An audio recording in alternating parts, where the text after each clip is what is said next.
Shalom saudara-saudara yang Tuhan kasihi, dimanapun saudara berada pada saat ini. Damai sejahtera dari Bapa di surga kiranya senantiasa menyertai hidup saudara sekalian, dan apapun yang saudara lakukan, kiranya Tuhan jadikan berhasil. Saudara-saudara, mari buka Alkitabmu di dalam kitab Efesus pasal 1 ayat 15 sampai ayat 23. Efesus pasal 1 ayat 15 sampai 23. Tema yang akan saya ajak kita renungkan hari ini adalah doa yang bernilai. Saudara-saudara yang Tuhan kasihi, video saya yang lalu sudah saya berkata bahwa pada umumnya ketika kita berdoa kepada Tuhan, yang kita minta kebanyakan adalah hal-hal yang berkaitan dengan diri kita, misalnya kesehatan kita, pekerjaan kita, hidup yang diberkati, dan masa depan yang semakin baik.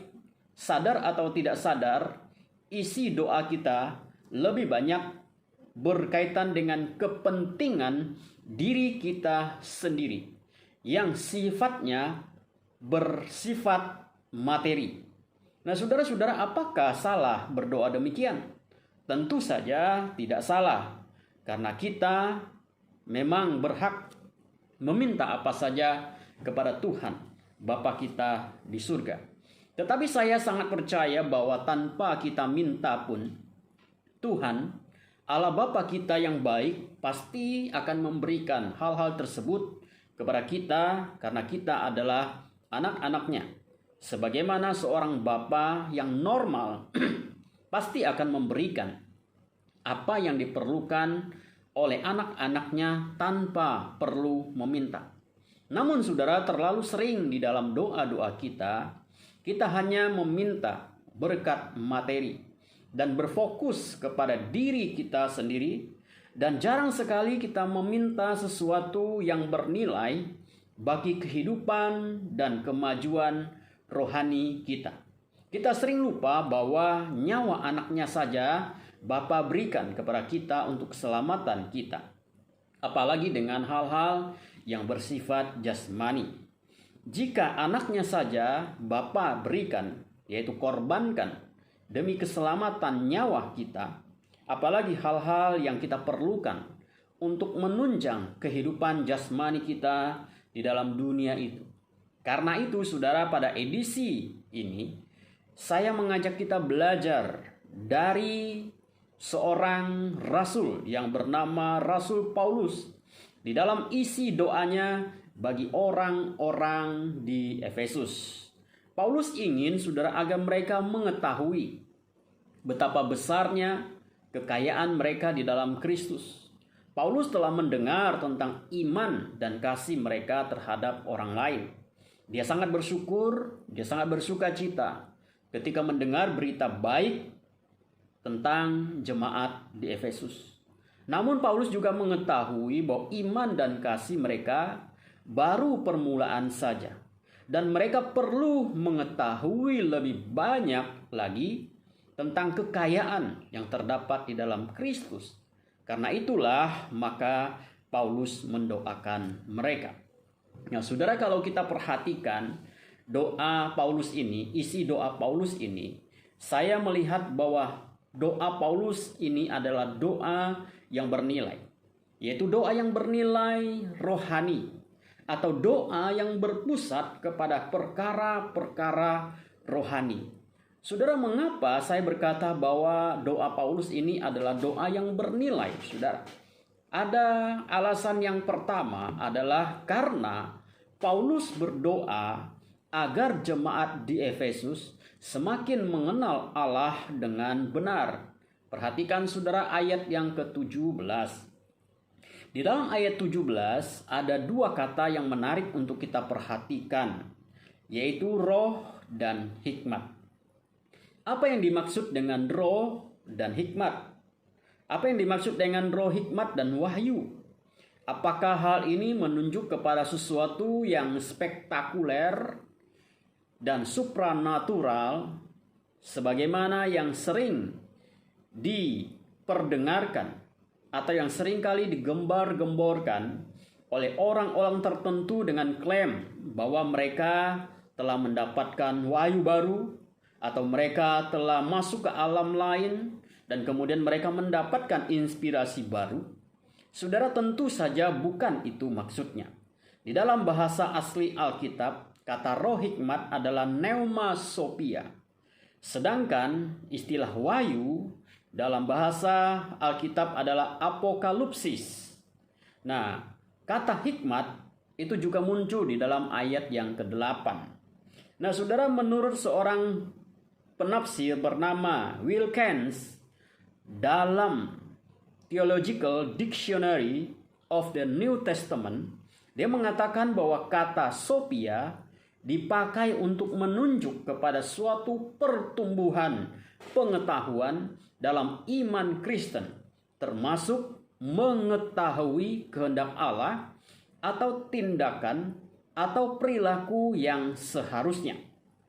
Sedangkan kata apokalipsis berarti menyatakan atau membuka selubung. Menyatakan atau membuka selubung merupakan pekerjaan Roh Allah. Dan untuk menjelaskan pekerjaan Roh Allah ini, Paulus mengatakan, "Aku hendak memberitakan penyataan-penyataan, yaitu apokalipsis yang kuterima dari Tuhan." Di dalam 2 Korintus pasal 12 ayat 1. Kemudian di dalam Galatia pasal 1 ayat 12 berkata, "Tetapi aku menerimanya oleh penyataan apokalipsis Yesus Kristus." Lalu kemudian di Galatia pasal 2 ayat 2 juga berkata, "Aku pergi berdasarkan suatu penyataan, yaitu apokalipsis." Dan saudara, ayat-ayat yang lain yang berbicara tentang penyataan Roh Kudus atau Allah. Dengan demikian saudara, bahwa kedua kata ini dipakai untuk menunjukkan tentang karya Roh Kudus dalam kehidupan orang-orang percaya. Dalam Injil Yohanes, Tuhan Yesus mengingatkan murid-muridnya tentang tujuan kedatangan Roh Kudus, yaitu Dialah yang akan mengajarkan segala sesuatu kepadamu dan akan mengingatkan kamu akan semua yang telah kukatakan kepadamu. Yohanes 14 ayat yang ke-26. Dan kalau ia datang, ia akan menginsafkan dunia akan dosa, kebenaran dan penghakiman. Yohanes 16 ayat ke-8. Dan Paulus berdoa supaya Roh Kudus memberikan hikmat kepada orang-orang percaya untuk memahami kebenaran Tuhan dan bertingkah laku dengan bijaksana di dalam kehidupan sehari-hari. Dan Roh Kudus menyatakan kehendak Allah kepada orang-orang percaya agar mereka makin mengenal kehendak Allah. Dan kedua kata ini tidak menunjuk kepada suatu pengalaman yang spektakuler atau satu pengalaman yang luar biasa, ya. Tetapi tujuan Paulus sangat jelas di sini, yaitu bahwa dia meminta agar melalui roh hikmat dan penyataan yang diberikan oleh Allah menjadikan jemaat di Efesus makin mengenal Allah dengan benar. Paulus tidak memohon supaya Tuhan memberikan Roh Kudus kepada mereka, karena mereka sudah menerimanya ketika mereka percaya kepada Yesus Kristus. Efesus 1 ayat 13-14. Paulus juga tidak memohon supaya Tuhan menyatakan wahyu baru kepada mereka, karena segala rahasia kehendaknya telah dinyatakan kepada kita di dalam Yesus Kristus. Efesus pasal 1 ayat 8 dan 9. Tetapi Paulus memohon agar melalui Roh Kudus yang ada di dalam hati mereka yang sudah percaya kepada Yesus, mereka makin mengenal Allah dengan benar sebagaimana yang diterjemahkan di dalam terjemahan bahasa Inggris. Nah, saudara-saudara yang Tuhan kasihi, di situ dikatakan bahwa I keep asking that the God of our Lord Jesus Christ, the glorious Father, may give you the spirit of wisdom and revelation so that you may know him better. supaya kita mengenal Dia dengan benar.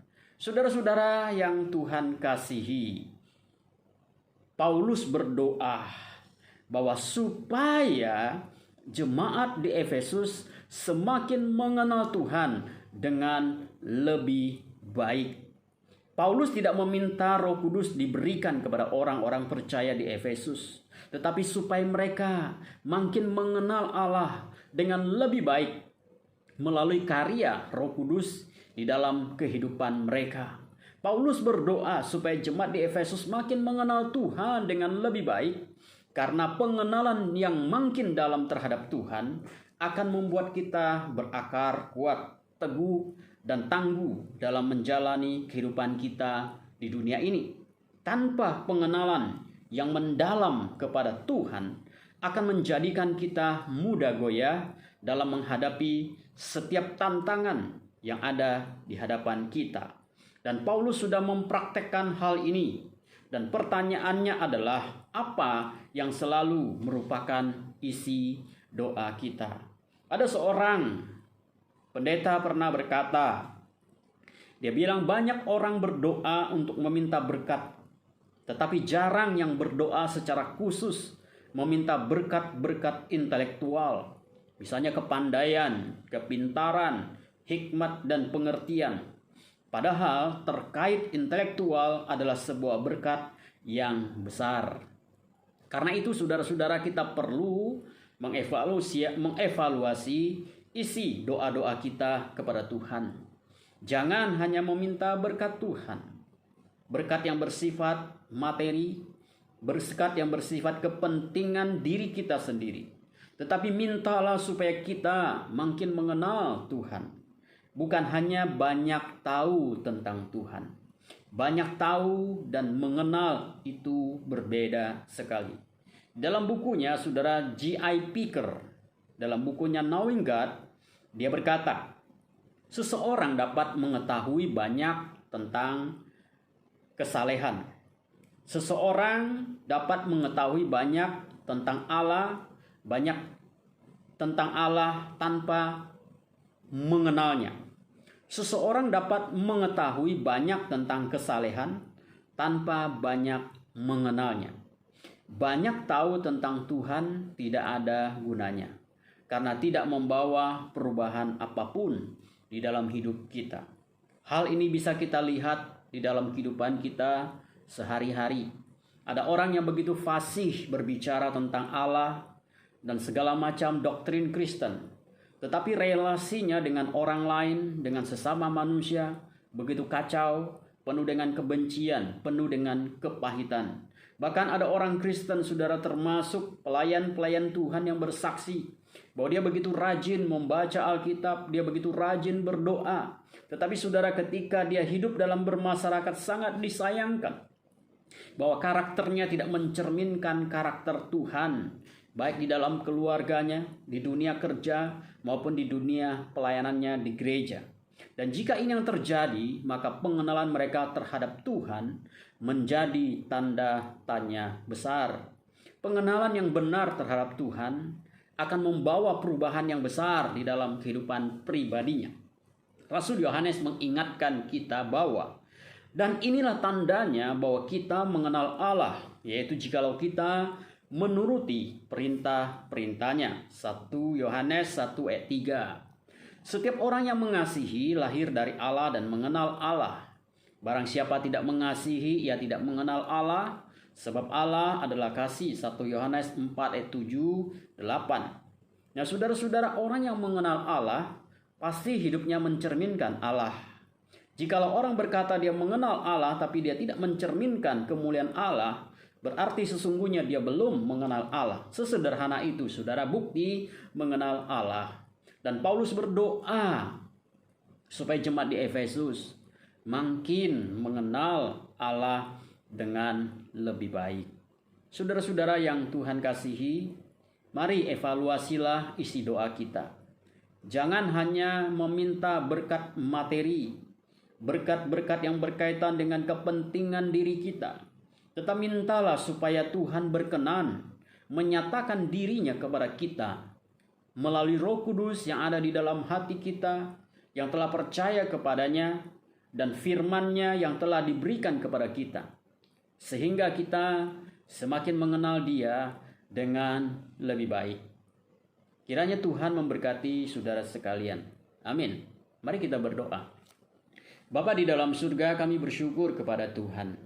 Tuhan, seringkali kami menghiasi doa-doa kami dengan sesuatu yang bersifat bernilai sementara, dengan sesuatu yang bersifat kepentingan, dan kepada sesuatu yang berkaitan dengan diri kami. Kami belajar dari Rasul Paulus, dia berdoa agar jemaat di Efesus makin mengenal Tuhan. Tuhan, kami juga rindu supaya kami boleh makin mengenal Tuhan. Kiranya Roh Kudus di dalam hati kami boleh terus menyatakan dan Tuhan kepada kami, dan melalui firman Tuhan yang kami baca, melalui pengalaman-pengalaman hidup kami, membawa kami boleh semakin mengenal Tuhan yang kami percaya. Terima kasih Tuhan, berkati saudara-saudara kami dimanapun mereka berada. Kiranya mereka semakin mengenal Tuhan. Karena semakin kami mengenal Tuhan, otomatis kami akan mencerminkan karakter Tuhan. Terima kasih Tuhan. Di dalam nama Yesus kami berdoa. Amin. Tuhan Yesus memberkati saudara sekalian. Amin.